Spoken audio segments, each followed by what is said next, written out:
Welcome back. Easy. Sneak one in there. The Jordy Culotta Show, driven and powered by Ghost Chevrolet, live on this Wednesday. Make sure you hit that like button, share button, comment button, as we appreciate you being here and starting your Wednesday off with us. We love our partnership over at WAFB. In fact, you can catch us every Tuesday and Thursday morning on the morning show with Liz and Matt over on WAFB. And in the afternoons, our friend Jacques is usually taking care of us. We were Jacques Talk last weekend, which you can catch at WAFB.com and on the WFB YouTube station as well. Every Wednesday, JD's here with us in studio. Jacques, good morning. How are you, buddy?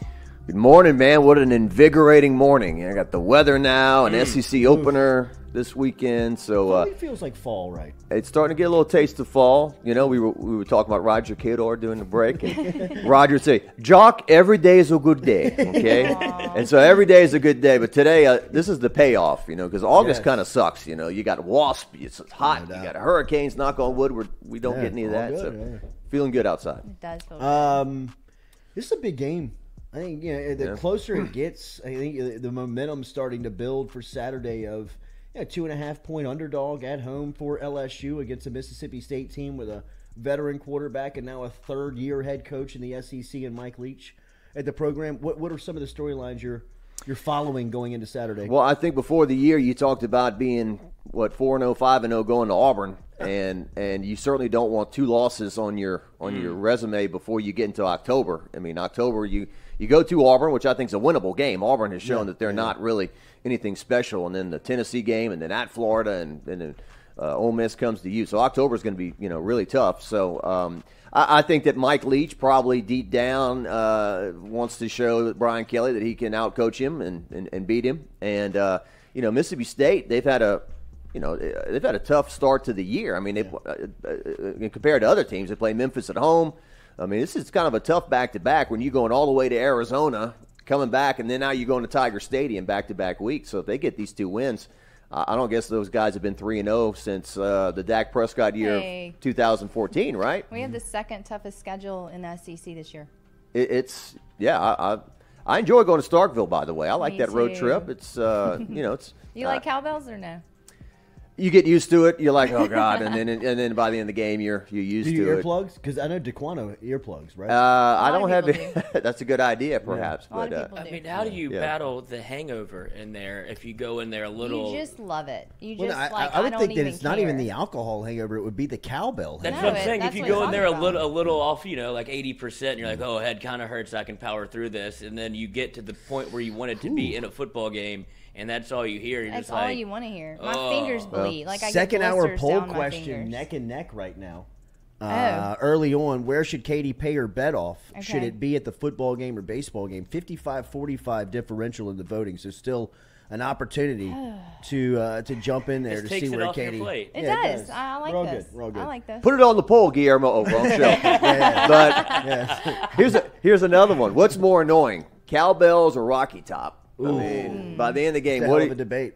What are you It's a hell of a tired of? debate. I've never been to either. I would actually go Rocky Top and Yeah. being there because it's got the start-stop quality of Rocky Top. The cowbell, I mean, once you enter the stadium, it's on. 2 hours. It's No, 3 you hours. can't ring it during plays. Like we will Oh, get yeah, fined yeah, if we do that. okay, I mean, and people follow those rules. It's weird. Yeah, right. They do. Have you ever been? Yeah, I've been Since once. they made What's that the sign? rule? No bell, just yell, or something like that. Yeah. when the- No They had to bell. have like a bell up there with like an X through it. John Emery makes his return on Saturday. How much of an impact do you think he has? I think Coach Kelly on Monday kind of spoke to the Keyshawn Booty. Make sure I said that right after 2 whatever years of getting it wrong. That he was rusty. Booty was rusty against Florida State. And I think that they want to be careful that they don't have the same thing happen with Emery.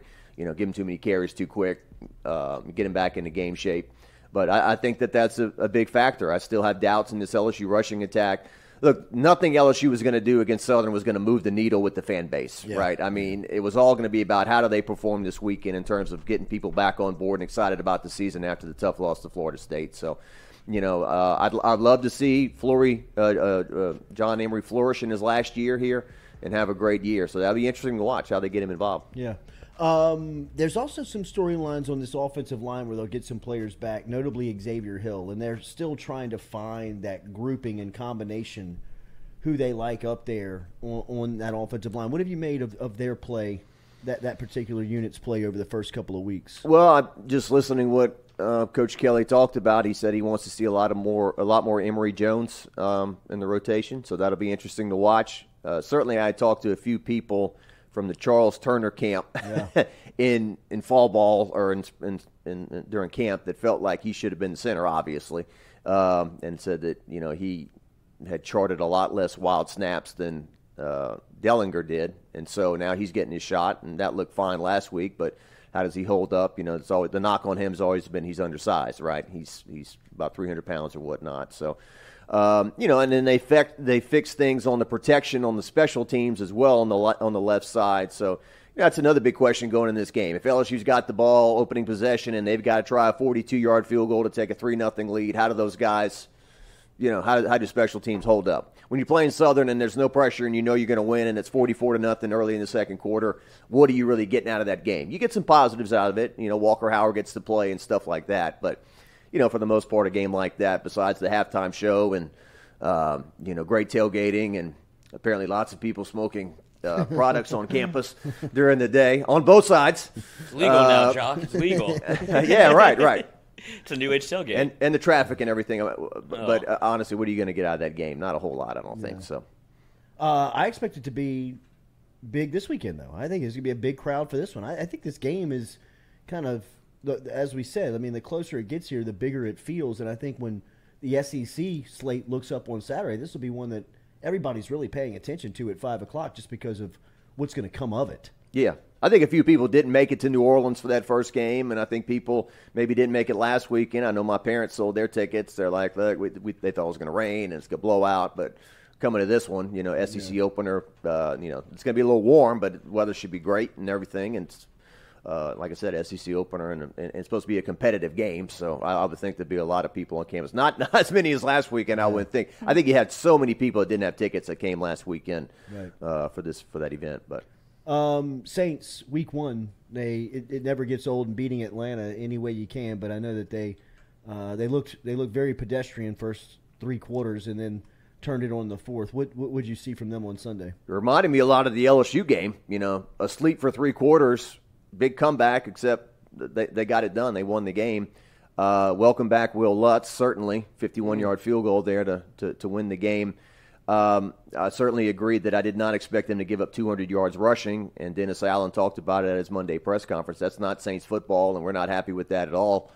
And certainly, Jarvis Landry, who sometimes has been labeled as a possession receiver, comes up with a huge 40-yard catch there between, looked like about 2 or 3 defenders, right? He goes up, makes the catch.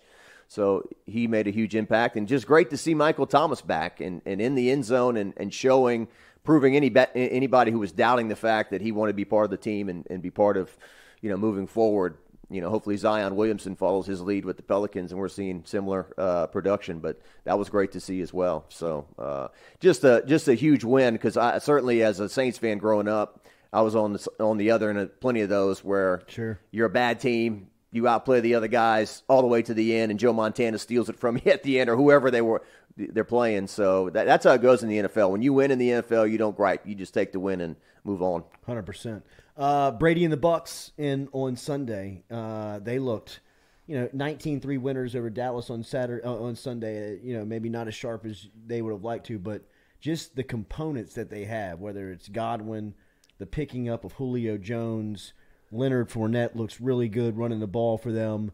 For Tom Brady, this kind of seems like business as usual. What do you imagine on Sunday and how it plays out? Yeah, I didn't watch the game on Sunday. I was deep into Cobra Kai. Lloyd, you with me on that? No, not what really. Was that? Cobra Kai. You watch Cobra Kai? Sweep the leg. Sweep the leg, Johnny. My kid's in on this. You watch it?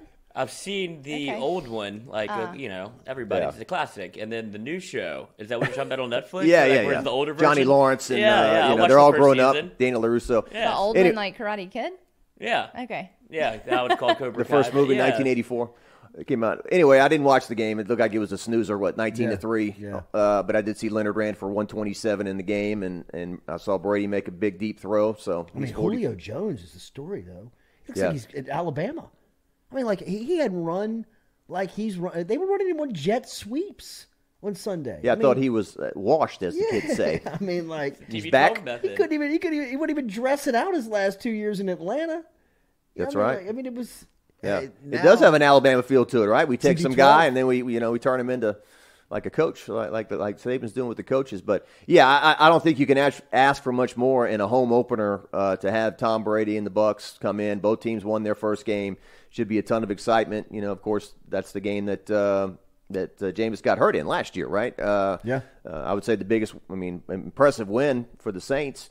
They're 4-0 against Brady in the regular season. They lost the one that counted the most. I was at that game. Just a depressing sporting event. One of a few people that were there. Yeah, exactly. Right. Drew Brees is playing his last game in an empty Superdome. The Jared Cook, that's right, fumble across the middle. They're driving for a double-digit lead, and he coughs it up. And look, Drew was broken. He had ribs. He had foot. He was, it was kind of sad to see, but they should have won that game. But anyway, they've done very well. Dennis Allen was the coach last year when they went. Yeah. Peyton had COVID. To Tampa and shut him out. Yeah. 9-0, 3 field goals? Yeah. So. That's the night Gardner Johnson was in Brady's face. That's the night he threw the pick. He won't be there. He will not. Red, Rock, and Blue. You got a cool opportunity. You got a cool event coming up. Yeah, we've replaced the celebrity softball game. We had a great time doing that for years, but we're going to do a golf tournament. It's the celebrity golf tournament. It's going to be on Saturday, October 29th. That's the bye week for LSU football. And we've got 36 team maximum. We've got all these. If you go to redrockandblue.com, you see the list. Jordy's on this list. Jordy is on the list. I'm a caddy. Okay. We'll see if he can. I don't know golf, but I know grass. There you go. We'll see how Jordy, drives and putts and all that. But you register a team of 3. You get paired up with one of these people. And a great list of people that are going to be participating. And we've had a great year, Red Rock and Blue. I think we've cleared about 60,000 so far. For our charities, so it's been tremendous. That's awesome. So we do need a couple of food vendors. That's what we're looking for. A couple people to set up some food and drink on the course. So please get in touch with me. I'm easy to find. We'd love to have you part of this event. Do you need Lloyd and I to operate the beer cart? I think Fred's Bar is helping us out a lot, but I'd love to see you come out and help us. Yeah, I can work a tent. I can work a liquor tent for sure. Easy. What'd you say? I hardly know her. Spin the wheel. Jacques, good to see you. I'll get you out of here before you get fired. Exactly. Jacques Doucet from WAFB, our friend, our partner over, our television partner over there at WAFB. We'll be back with more of the Jordy Culotta Show, answering your mailbag questions, 225-229-7741. 225-229. Willie Rofe, Alvin Kamara. Get in touch with us right now on the phone lines. We'll answer your voicemails and your mailbag questions next here on the Jordy Culotta Show, driven and powered by Go Chevrolet.